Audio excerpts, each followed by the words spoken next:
Good afternoon. It's Monday, the 3rd of September 2018, just after 1 o'clock. Welcome to UK Column News. Your host today, Mike Robinson, myself, Brian Gerrish, and we're delighted to have David Ellis from Strategic Defence Initiatives with us.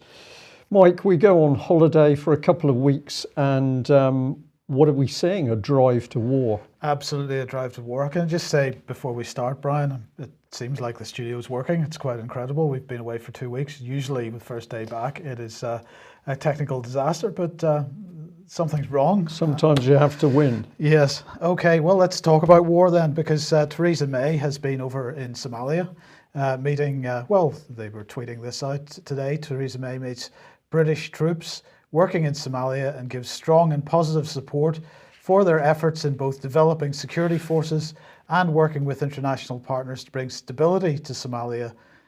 Well, that's wonderful. So the press release that went along with this was even better. It said the international community must do more to help the African Union lead the fight against Al-Shabaab in Somalia, and that's taking on greater responsibility for its own security.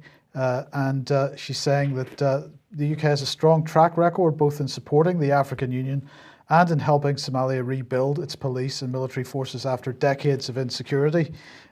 She said that a UK-backed counter-IED training centre is being opened in Nairobi, and she will see troops helping prepare soldiers from Kenya and the region deploy as part of the African Union mission in Somalia. So it's a bit unfortunate, perhaps, that another huge explosion in Mogadishu, reported by the BBC today.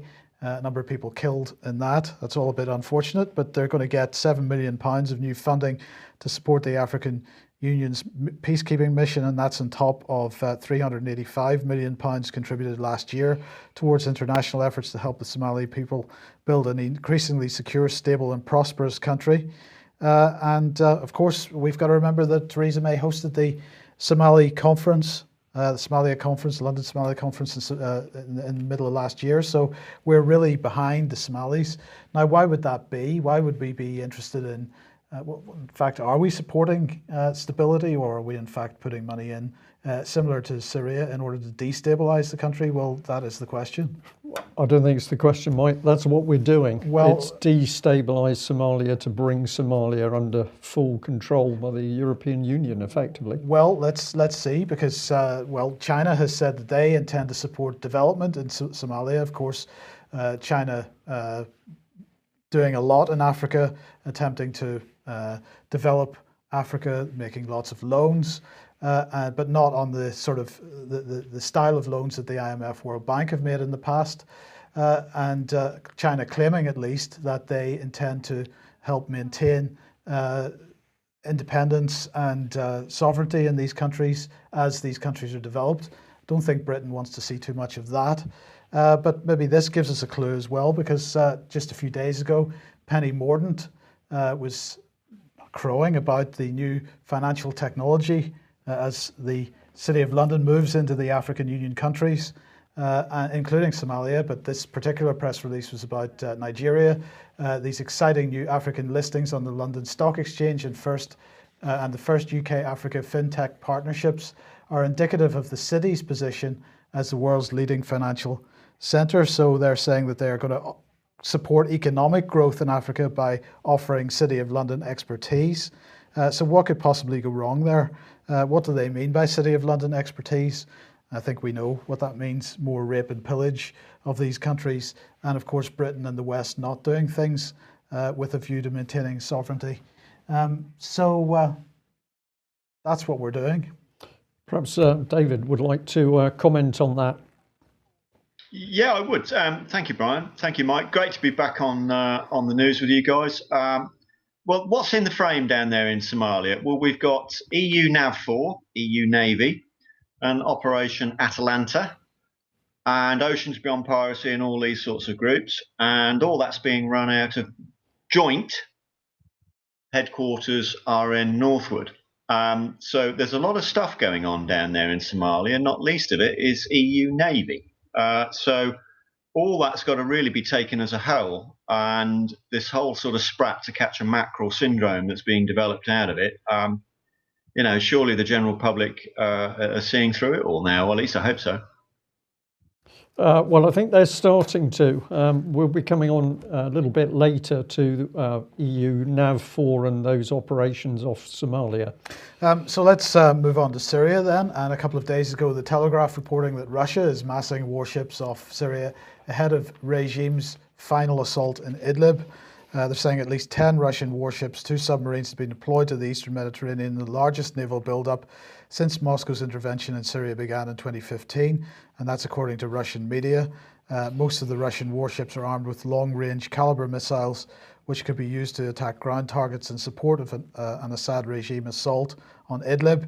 Now, Britain in particular are getting very concerned about this final assault in Syria on Idlib, because of course this is where all the British-funded terrorists have been gathering since all the other parts of Syria have been cleansed of their influence by the Syrian army.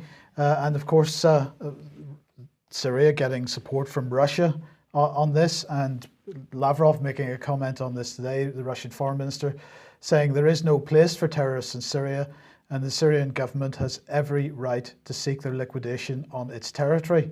Now, Brian, it seems to me that there is a fairly major risk that the West, if I'm hearing what Western and particularly British politicians are saying about this potential, and if you look at the mainstream media coverage of the potential for what they're describing to be a bloodbath in Idlib, clearly the West very concerned that their tame terrorists are at risk as a result of Syrian army actions in Idlib, and they want to protect them. So I'm hearing calls from people suggesting that we should intervene if the Syrian government attempts to cleanse Idlib of the terrorist factions there. And bearing in mind what Russia's doing in the eastern Mediterranean, this must be a pretty dangerous position that's being developed here. I think it's immensely dangerous, Mike, and on my other screen here I've got a Guardian article. Russia softens up the West for bloodbath it's planning in Syria's Idlib province. So the whole Western propaganda machine is now absolutely focused on if the Russians continue to fight terrorism in Syria and go for the final assault, which means that they would have effectively cleared the country. That is all being put down to Russian aggression. And interesting to see in that article that there's a description of this massive Russian naval build-up off the coast of Syria. Well, partly that is part of a declared military operation in the Mediterranean as a whole, which is a large-scale exercise. But of course, if the Americans, or indeed if Britain, had declared that there was a military exercise happening, that would be all it was, an exercise. So we're constantly seeing now a Western-style propaganda, which I think leaves even the Soviet regime in the dust. This is so pervasive. But the Guardian article is just... well, I'm smiling because I don't really know how to describe it, but it's one attack after another on the Russians. There is no real information. There's no description of the work to clear out terrorists from Syria. It's all those nasty Russians. It is looking particularly dangerous, I think, at the moment. Well, you know, Twitter now we're starting to see as other areas that have already been cleared of ISIS and al-Nusra Front influence, like Aleppo here on screen, as these areas are starting to be rebuilt, we're starting to see more compare and contrast photographs like this appearing on Twitter with the development work going ahead very well. So it's pleasing to see Syria begin to rebuild itself in areas that have already been cleansed. Idlib is really the only major area left to be dealt with, you know, all I can see is determination by the British government to make sure that the propaganda maintains the idea in people's minds that this is somehow something dictatorial by Assad to want to get rid of terrorists from his own country. But we're not going to see any of this rebuilding on BBC, for example. No, indeed. And in the meantime, of course, before we went on holiday, we reported on the Yemeni bus bombing, the Saudi Arabian bombing of the bus of school bus with children on board. Well, the Saudi Arabians, here we are 3 weeks later, have now admitted responsibility for that mistakes were made, They said, "We would like to express our regret over the mistakes, extend our sympathies and solidarity to the victims of the families." I'm sure they appreciate that a lot. And they said that the Joint Forces Command will as soon as the official findings are received, undertake legal proceedings to hold the ones who committed mistakes accountable according to the rules and regulations related to such cases.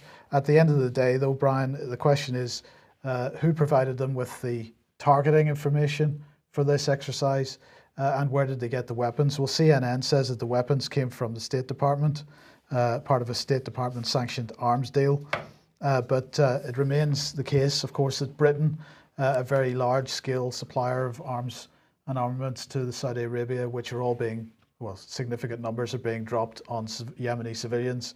The hypocrisy on the British government here is staggering, isn't it? Because Assad is not allowed to clear terrorists out of Idlib, but Saudi is, with our tacit support, allowed to bomb civilians, including children on a school bus. Absolutely.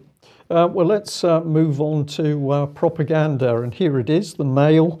Britain deploys 440 more troops to Afghanistan over the real threat of a Manchester-style terror attack being plotted by IS fanatics from the country. So some of this stuff for me is becoming just unreadable. It's so utterly ridiculous. But of course, let's bring in the Minister for War, Gavin Williamson, because he had a lot to say. He's been visiting Afghanistan and he said this on the ground: "We're consistently seeing terrorist groups operating here in Afghanistan. Evidence of them links back not just to the United Kingdom, but to the whole of continental Europe. What we see is a real threat posed by these groups to the United Kingdom, and we've got to be acting as we are to ensure that we do not see future Manchester-style attacks." So we're to believe that we've now got intelligence that people in Afghanistan are, well, probably they're going to be bombing those holiday villages in Devon. That's what we were told a few months ago. We should all be scared of that. But these people are very, very clever, and they're able to be living in Afghanistan, plotting what they're going to do in Manchester. He says, "This is why we've chosen to act as we have by increasing the troop numbers here in Afghanistan, because we recognise the fact that we're dealing with groups such as IS, such as Al-Qaeda, which wish to do Britain harm."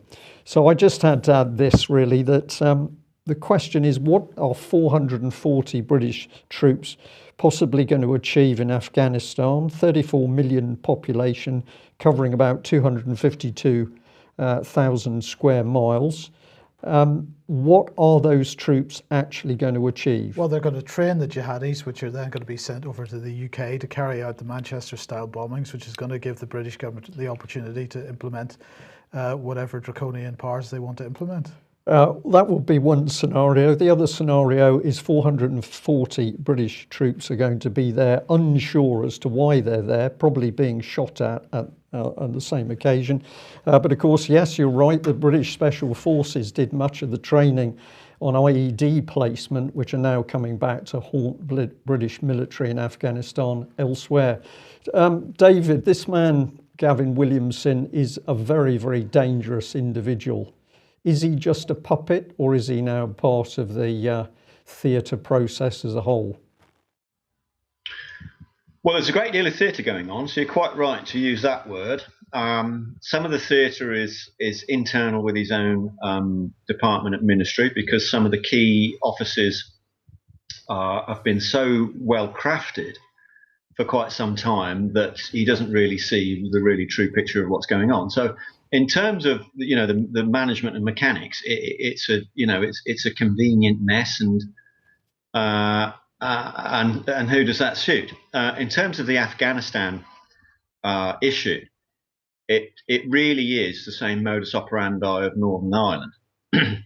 So the May's outfit are being entirely hypocritical here, really, as to what's going on with putting troops in there. It's no different to putting troops into Northern Ireland. What do they expect the Afghanis to do? So we all need to just sort of think back into a recent history, and probably all those Northern Ireland vets need to get activated on this and start joining all the dots up as to really what's going on.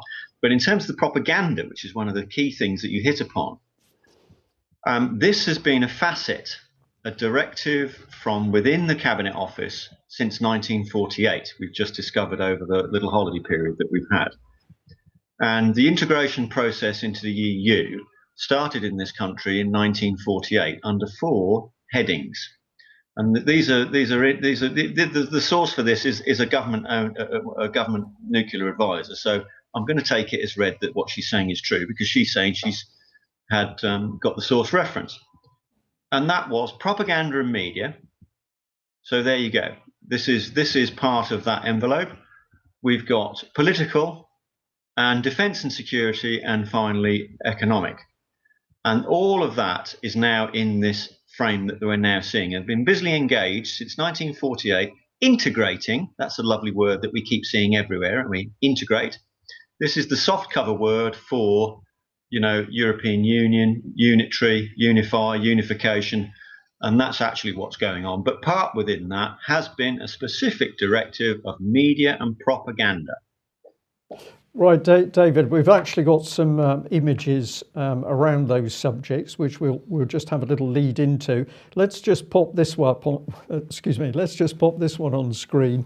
So we've got a BBC headline: "At a glance, the new UK Brexit plan agreed at Chequers." I've just embedded there the common rule book about goods, because it says a treaty will be signed committing the UK to continued harmonisation with EU rules. Really, for what I read, this was the theme of the whole plan, that we were going to harmonise with the EU, we were going to continue to work with them, we were going to have discussions about how we could work with them more closely. There wasn't any sign of Brexit within this debate. So no discussion about Brexit, certainly no discussion about EU military integration, which is something that you've been warning about. So let's just have a look at some of the information that is available on this. Now, RUSI is an organisation that you've taken a close interest in under the heading that it's better known as EUC rather than RUSI. But basically, we'd got a debate going on here where there was discussion about the fact that, well, if you talked nuclear deterrent for UK, you were really now having to talk about the joint French-British nuclear deterrent. I'm going to lead on to the lady you've mentioned and the Clement Attlee things, but just comment on this one. It's an open secret now that we don't have full control of our nuclear deterrent, but it's being done jointly with the French. Yes, right. The language at this Brexit conference. I mean, but obviously, David Davis has just said, he's just said openly, this arrangement that May has is actually more EU and worse than what we had to begin with. This is coming from him. So these guys here at RUSI, so you've got Nick Whitney and Beatrice Hauser, are openly saying joint British, French, EU nuclear deterrent, that it was all done in the same breath and could and should be extended into Europe. So they're openly talking about this. They then say that the Europeans are openly talking about it. So when you understand that the unification process, or unity, union, these are the key words that the campaign has got to anchor off. The opposition are using words like integrate, joint, all right? But what they actually are is unity, union, unification, unify. We get to a single point command and control, and that's of all defence services in the EU zone. They have to do that in order to set a budget to close loop the money, and it's all about the money. Potentially a new position in Europe of over 300 billion euros. That's the ultimate objective. So it's obviously a bureaucratic elephant. It's going to take a long while to get them there. They'll need loads of events and crises in order to wage the political war and the propaganda. But nonetheless, these people at RUSI are openly saying that it is in effect a joint nuclear deterrent. Now, that's really ironic, because before the Brexit debate happened, Parliament voted to renew independent British nuclear deterrent. This needs a real hard look at, because that's, from my understanding of basic language, that is not what is being discussed here at, what's supposed to be the premier government advisory panel, Really? and Nick Whitney's pedigree in nuclear special advisor is literally straight into government, and he Right. goes through Sir Michael Quinlan. So you've got a real serious. Can everybody not see this? And we've got joint this word again at Nuclear Command at Northwood. David, you hit the button there, which is the fact that if you're going to create this EU military monster, you need crisis, you need wars, you need skirmishes to help pull it together or push it together as soon as possible. So we've got both things now happening. We've got, if you know where to look for it, we've got the rise of an integrated EU military structure. And at the same time, every direction we go, we've got UK and the EU, the USA is there as well, pushing for war. So have a look at this. We've got a couple of circles on screen. They'll be filled in a minute. But this was EU force boasting about its capability and exercises which are being mounted Bosnia-Herzegovina. Let's see what the interest is. Well, here's British forces arriving on the ground, and circled there is the fact that the boss of the British troops has got EU insignia on. Now, I don't remember this being debated in UK at all. If we have a look at one of the squaddies coming off the aircraft, all of these men have got an EU patch on their arm. So we're now not dealing with sovereign British troops. We're now dealing with troops who have been given to the European Union. And if we look for the source of this, this is where you can find quite a lot of the detail. EU for Mission Althea. If you have a look at what they're up to, it says that EU for assist Bosnia and Herzegovina in its path towards Euro-Atlantic integration, focusing on the capacity building and training of the armed forces. So this is a huge political objective. This is about building the EU cross-Atlantic US military empire, and it's happening on a day-by-day basis right in front of our eyes.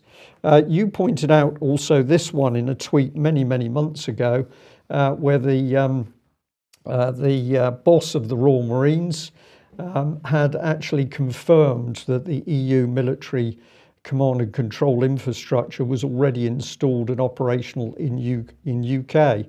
How much more information do we need to put in front of the British public to show them that what the Conservative government says at the moment about Brexit is a complete lie? And what is actually happening is that we're being driven increasingly quickly into this unified EU military structure. It's a secret hidden in plain sight. You're quite correct, Brian. It is absolutely out in plain view now. So you've got all these guys embarking this RAF jet there with the EU insignia on their uniforms. So, we're only 5 minutes away from them being in an EU uniform with an EU blue beret. And they can, have their red paratrooper berets substituted, and, the Union Jack and the white ensign will be gone. What's next? P45 for the Queen? We don't need her anymore. Think how much fun and games Hammond's going to have saving all that money on a constitutional monarch. But joking is bit Roger Moore tongue in cheek there. But the essence of this job here is that the EU are openly doing this in front of everyone now. This is this week now. They're on exercise, and that's between the 4th and the 7th of September, and a crucial conference taking place on the 7th of September with Russia. So they're out there. They're out there in the hotspot. Federica Mogherini has already declared that this region is a hotspot. And what we're really cooking here is that over the last 2 weeks, we've seen a lot of reports coming in from sources out in that part of the world, mobilization of the Western Partnership. And this is indeed the case, that the Sixth Fleet, the American Sixth Fleet, is mobilized. It's gone through Faslane. It's now gone out to Italy, and it's now out in the Med doing its job. We're seeing the Russians mobilize. Well, hey presto, guys, the propaganda that you just mentioned there about the Russians mobilizing, well, actually, the Western Partnership has done that a fortnight ago. And the only gang that this is going to suit is the EU, because it will give them the political levers. If there's a confrontation, it will give them the political levers and the argument to enact EU military union in full. And let me reassure the general public, there are no technical difficulties in doing that. The system to do it is already in place. Senior RN sources have confirmed this to me. It can be done within 6 hours. It will all be get on with it. It'll just happen. So, those paratroopers are out there doing as they've been commanded and ordered. And unfortunately, we're going to see a situation where, frankly, I think there's a huge risk at the moment for conflict. And that will only suit the EU. Right, David, before we move on slightly, let's just bring this one on screen. This is the lady who was giving the talk at UC, if I've got this correct, who started to boast that she'd found the Clement Attlee papers from 1948 that was talking about the Union. And you'd retweeted on this subject, saying that this was critical information. The evidence is all there when we know where to look. Dave Barmby, in his excellent book about the EU being a corporatist racket, was also showing evidence in 1973. But this is going back to 1948, papers demonstrating that there was to be an integrated EU military system. Have I got that right? That's correct. Okay, well, there we are. We'll try and get more on this in due course, including showing you the video clip where that lady is boasting about those papers. But let's just end the section, as it were, on this one, because we've now got the head of MI5, according to the Times at least, summoning Jeremy Corbyn for a Facts of Life talk on terror. And the inference of this article is that Jeremy Corbyn really doesn't understand what's going on in the world. So he needs to be summoned by MI5 head Andrew Parker to give him what's what. Let's bring in a bit of the information here. So we've got, he's summoned for a personal briefing on the terrorist threat to Britain amid questions about his approach to national security. The MI5 boss also wants to prime Corbyn on the extent of hostile Russian espionage activity and the growing threat from far-right extremists. Oh, that's interesting. So we're now broadening this out. But it's good to see at least one member of the public has worked out what's going on here. So, gentleman Mark Curtis says headmaster of the permanent government demands popular naughty schoolboy come to his office to tell him how to behave. Otherwise, he'll be expelled. This is it in a nutshell, isn't it? We have got the deep state, the real government hidden in the shadows or the semi-shadows, now simply telling elected politicians what they have to believe. Otherwise, what? They're going to be blackmailed, intimidated, threatened. It's just remarkable. Britain in 2018 becomes ever more Soviet, while at the same time we're criticising the Russians. Dave. Yeah, I mean, this is exactly what the case is. The tweet that we captured from Heiko Maas, German government foreign ministry, and it was an official tweet from the German government stating that they wanted genuine and more defence union, a real and genuine and more defence union. These are very, very specific terms here that we've equated more, that it would be an acceleration, and the genuine would have to be, in order for it to be defence union and it to fulfil the monetary criteria and the policy criteria of the original policy concept, that it was all defence services, would have to be nuclear.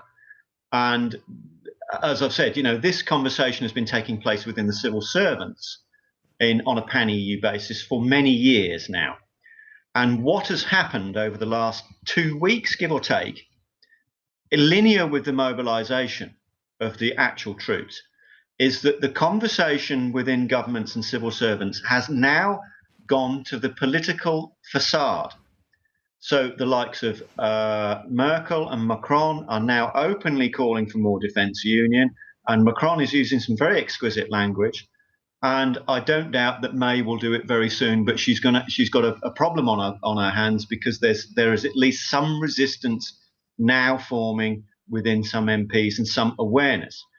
So we can see how the time frame and the geography and the politics are all overlapping within the same sphere. But that conversation now that was been a secret conversation within the civil servants has now been put to the elected members and is now being put to the public. They're openly calling for military defence union. Now, of course, the general public don't understand really what this is and what it means. So, this is the point when really everybody has got to get behind this and focus on it and try and achieve some sort of yield for the Brexit campaign. Because if we leave it any longer, it will be a fait accompli that military union will actually take place. And that may only be a short frame, it may only be a short time frame. So it's vital that everybody shares this information, tweets it, gets onto their MP, and there are a few MPs out there now that are talking about this. Andrea Jenkins is leading it. She's talking about it. Steve Baker is now talking about it. And there's a few others. You'll find them on Twitter. If you do a quick sift, EU Defence Union, you'll see the MPs that are talking about it. Get on there, offer some kind of support, whether that be, whatever digital way you can, get onto it and do it. Because unless there's a swell now, it'll not stop. And before long, we're going to be seeing the other end of the conflict come back to us. Okay, brilliant. Thank you, David. Now, before we went on holiday, we were talking about the illustrious Andy Price, who works for the Foreign and Commonwealth Office, who is head of counter-disinformation. And if you remember, we pointed out the fact that he isn't just head of counter-disinformation, he's head of counter-disinformation and media development. So David was talking about propaganda earlier, and this man has a key role to play, I believe. But of course, we can't actually find out. Because since April, we've been trying to get the Foreign and Commonwealth Office to tell us something about the job that he has to do, his remit, his terms of reference, how many people he has working for him. So in April, a Freedom of Information request went in. That was ignored for 20 days. And then they demanded a further 20 days. And then they denied on the basis of national security the information.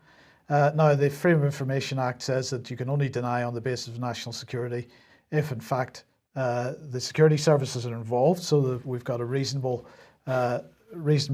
justifications for suggesting that Andy Price, in fact, is a spook. But I put in a request for an internal review of the process of this because they'd broken some of the rules. The 20 days for the internal review went past and nothing from them, so I prompted them. And 12 working days later, I prompted them again, and this time I threatened them with the Information Commissioner. Here is what they sent me back. They said, "I'm writing about your request for an internal review. I'm very sorry for not being able to meet the deadline for the internal review of our handling of FOI 0380-18 and our failure to keep you updated about developments with your case. We have been informed that the original reviewer has been appointed to a new job for operational reasons and will not therefore be able to complete the review. The department responsible is looking for someone to continue the review and provide a response. We try hard to ensure that we respond in a prompt and efficient manner, but I'm afraid on this occasion we will need more time. We will keep you up to date with the progress of the review." So they have moved the person doing the review halfway through the review, but they don't seem to be able to find anybody else to continue the review. And so I have to wait until they decide whether they can find somebody else at some indeterminate time in the future. But they will keep me up to date with the progress of the review. So Andy Price is clearly so secret, despite the fact that he has made comments in the press and has given evidence to various think tanks and other panels. He is so secret that we cannot know what his job is as head of counter-disinformation. Just give us a recap, Mike, on what you actually asked them in very simple terms. I wasn't looking for any identifiable information. I was simply asking for some indication as to the size of his team and to their terms of reference. It didn't seem like it was terribly onerous. But I just wanted to know what exactly was this role about? What was this team about? Speaking to people that are ex-Foreign Office and so on, they certainly had no knowledge of any group within the Foreign Office to deal with counter disinformation and media development. And as I say, the first time that we noticed the existence of this team was September 2017, and we don't believe the team existed before that. So we wanted some information about that. So simple information, but they're running scared. Absolutely. Now, if you remember going back, I think to May or June time, Matthew Hancock, who was the Secretary of State for Digital Culture, Media and Sport at the time, was very concerned about the state of the mainstream media in the UK. And he was very concerned about disinformation in the UK. And he said, the first area, if you remember in the speech, he said, the first area I want to look into is accuracy, where we're seeing real threats to our media, our society as a whole, is disinformation, also known as fake news. So he is concerned about threats to the mainstream media, and he is concerned about threats to society as a result of disinformation, also known as fake news. He went on to say, if an individual published online, it would be untouched by media regulation. So we're starting to see clues that the government intends to regulate all kinds of media, not just the commercial corporate media. I tremble at the thought, he said, of a media regulated by the state in a time of malevolent forces in politics. Get this wrong, and I fear for the future of our liberal democracy. And he said the Cairncross Review will explore whether intervention may be required to safeguard the future of our free and independent press. So he was launching the Cairncross Review. Well, the Cairncross Review is now in place, it's operational, and it's now seeking views on threats to the press. Matthew Hancock expressing some of the perceived threats. And they're saying that for the first time, more people are now reading newspapers online than in print. And this is according to a YouGov poll, which is saying that 2/3 of British people, online adults, regularly access news through the internet. Almost half of those who regularly access news admit they're accessing news in more ways now compared to 5 years ago. This is a threat because, of course, one of the ways that they're accessing the news is via social media. It's also a threat because the mainstream media can't monetize the news that's online in the way that they did when they were in print. So these are threats that they're intending to deal with, the government intending to shore up the mainstream media in some way. But Dame Frances Cairncross is away to Brussels today, apparently, because apparently the challenges facing the press are not unique to the UK, and it's vital, in her view, that she listens to the experiences of other countries, and those countries are EU countries. And she says, I look forward to learning more in Brussels about the questions industry and policymakers are grappling with and the solutions they're considering to ensuring the future of a free press is protected. So this is a fact-finding mission. It's part of the review's call for evidence, and it's going to enable Dame Frances Cairncross to explore threats to the sustainability of the news industry, which is a Europe-wide problem. So this is brilliant. I'm looking forward to seeing what the Cairncross Review comes up with. We know that the mainstream media are looking at various funding models, including perhaps building press, news platforms, which would be similar in style to, for example, the Sky satellite or Freeview system, where various companies have channels on those platforms and they have revenue sharing. They're talking about that for the mainstream press and media. Possibly having investigative journalism funded by NGOs and think tanks, and openly funded by these people like Friends of the Earth or Greenpeace. That's guaranteed objective investigative journalism, isn't it? Probably not. We're not going to see a lot from the BBC. I just happened to pick up on this one. This is the standard of BBC News at the moment. This is important news for the BBC. I've got a very big article on it that Chris Evans is going to leave Radio 2. So this is what the public are being fed by £3.74 billion worth of BBC propaganda machine, whilst all the rest of the analysis we've carried out today is effectively ignored. But this one I found really interesting. Lady McNamara, described as an Australian influencer, dies on a Greek yacht. So she's working on a billionaire's yacht. She's found dead. She's found in a very bad way, tied up in rope at the back of the ship. The description's pretty vague, but she actually dies on the way to hospital. But I was fascinated that the BBC describes her as an Australian influencer, and I didn't know what that meant. BBC thinks this is a very big article, so they've also been tweeting it out. But what has this lady been doing? Well, she's been working on a billionaire's yacht, and then it says that she regularly posted pictures of her travels on her Instagram account where she had more than 12,000 followers. Well, what is this to do with influencing? Well, people with large social media followings are considered influencers, and you can only have the correct type of influencer. So you, with quite a following on Twitter, Brian, would be considered an influencer, but you would be considered a negative influencer as far as government is concerned. Yeah.